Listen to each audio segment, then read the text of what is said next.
Namaste. Today I am going to talk about patient COVID-19 positive patient, those who are on ventilator. Myself, Dr. Kaushal Dave, Tutor College of Nursing and CNE member, Dr. RML Hospital, New Delhi. The most common complication of COVID-19 positive patient is ARDS, Acute Respiratory Distress Syndrome. And अभी तक जो data मिला है इसमें 3.5% patient जो ARDS में उनको mechanical ventilation की ज़रूरत पड़ी है. जो कॉमन सिम्टम है कोविड-19 पॉजिटिव पेशेंट के, उनमें pneumonia, sepsis, septic shock and ARDS है. ARDS can be mild, moderate and severe. That depends on the patient condition and PO2 level of the patient. If I talk about the pathophysiology of the ARDS that affects COVID-19 positive patients, it affects actually alveolar function of the lung.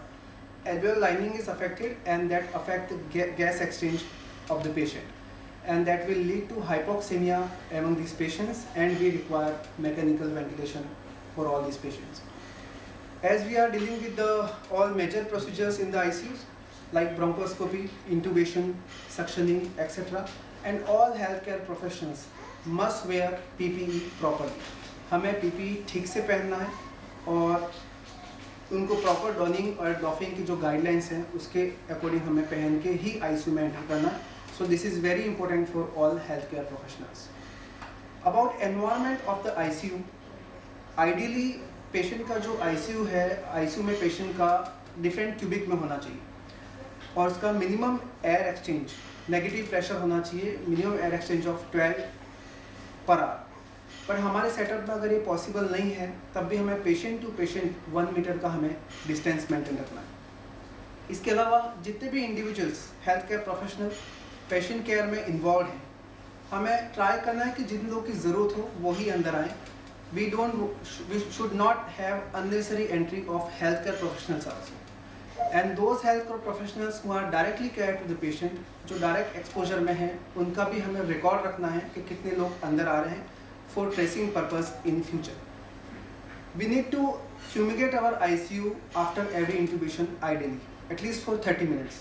लेकिन हम किसी situation की वजह से अगर patient को intubate नहीं कर पाते हैं तो हमें जब भी चांस मिलता है ICU को खाली है, so we need to fumigate our ICU after every intubation ideally, and that should be done for at least 30 minutes. And if it is not possible in our setup, we should think and we should take a chance whenever it is possible that हमें ICU को fumigate जब भी chance मिले तो हमें करता रहना. हमें सारे equipments and articles that include ambu bag of the patient, laryngoscope, all the masks of various sizes, airways and tubes, हमें patient हमें separately अलग यूज़ करनी है.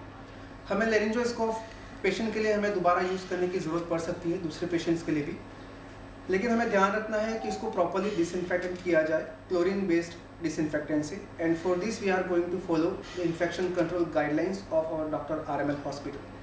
सो that should be all equipment should be use separately and that should be disinfectant properly. We all health care professionals are not going to touch other surfaces which not required. For example, door handles, switchboards, furnitures and slabs. We should try not to touch all these surfaces to protect ourselves and to protect others. Next, about high flow nasal cannula. For all mild ARDS patients and those patients who are having mild breathing difficulty, we can use high flow nasal cannula. Nasal cannula should be properly fitted in this patient, and we should properly placement is very important for all these patients. If patient has secretions, cough out, sputum, we need to clean it, we need to wipe it off by using the tissue papers or gauze piece, and that should be discarded in closed container, sealed container that has chlorine containing disinfectant. This all chlorine containing disinfectant should have concentration of 2500 milligram per liter. But again, we need to follow the guidelines of infection control. Now, NIPPV, non-invasive positive pressure ventilation. We are going to use BiPAP and CPAP for this patient if patient has mild, moderate ARDS. But the problem with the BiPAP and CPAP, these masks have higher aerosol transmission. So for COVID-19 positive patient, we must avoid this mask. But because of shortage of the mechanical ventilators, we have to use this mask, and in that case, we can use helmet mask for these BiPAP and CPAP mask. Next, about the intubation and ventilation. For intubation, we are going to follow the same protocol as usually we are doing. But for COVID-19 positive patients, we all healthcare professionals need to plan it properly. Means we all healthcare professionals, doctors, nursing officers, and all supportive staff should coordinate before we plan intubation. So there should not be any confusion and haphazard situation, and we should get lesser exposure from the patient. We need to use all high efficiency filter for these patients, and this all ventilator should have proper new circuit should be used for all these patients, and high efficiency filter we are going to use at the both the attachment. We are going to ventilate. Prone ventilation is required more than 12 hours per day for these patients, and our setting will be FiO2 should be near about 70 to 80% for this patient, and pressure support we are going to keep less than 30 for all these patients. PEEP should be more than 5, that depends on again patient condition, and respiratory rate we are going to keep 12 breaths per minute, and tidal volume 6 to 7 ml per kg body weight of the patients. So we are going to follow the ventilator setting as prescribed, also depend on the patient and our ABG findings. So we need to set according to that, and we need to plan as prescribed all these parameters. Next, the most important is suctioning. Suctioning is most important area for the nursing professionals, and for COVID-19 positive patients, we are not going to do open suctioning. We have to use only closed suctioning for these patients because we need to prevent aerosol transmission. So closed suctioning is highly recommended for all these patients. Next, while we position the patient or while we shift the patient, we need to clamp the endotracheal tube, and even we need to clamp the circuit of the ventilator to prevent the aerosol transmission. Why? Because we need maximum airborne precaution at this point. We need to keep our suction pressure limited. हमें कम pressure रखना है जितना ज़रूरत हो, और जितना ज़रूरत हो उतनी ही हमें सक्शनिंग करनी है, हमें ज़्यादा सक्शनिंग नहीं करनी है, जितनी रिक्वायर है उतनी ही सक्शनिंग हमें पेशेंट की करनी है। तो और जब हम सक्शनिंग करते हैं तो सारे इक्विपमेंट का, सक्शनिंग के प्रेशर का हमें ध्यान रखना है, और जो सक्शनिंग की बोटल्स वगैरह हैं उनको प्रॉपरली डिसइंफेक्ट किया जाए as per guidelines of the infection control. Next, I'll talk about the prevention of ventilator-associated pneumonia. VAP is very common among these patients, those who are on mechanical ventilation, and we all nursing professionals need to prevent this. So we need to do hand washing frequently, and oral care 4 hourly is very, very important.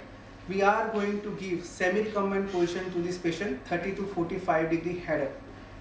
In most of the Western countries, swimming position is also followed. In swimming position, we are keeping the patient in prone position, in which one hand up and second hand down. So this will be the swimming position we can have for this patient for effective ventilation and to improve the lung compliance for this patient. Other than this, we need to give nutritional support to this patient, and we should inflate the cuff, endotracheal tube cuff we need to inflate while we feed the patient, and the cuff pressure should be 30 to 35 centimeters we need to maintain. We also need to take precaution and we need to assess for ventilator associated lung injury. So we'll try to reduce the pressure support and PEEP whenever it is possible, because we need to prevent the lung injury among patients. We are going to give general care to all these patients. General care including hemodynamic monitoring we need to assess, vital signs, we need to do ABG reporting, positioning too early is very, very important for this patient, skin care, oral care, eye care. These are all general care we are going to give to these patients. And frequent blood investigations also required, and repeated X-ray might be required for all these patients. That depend on the patient condition.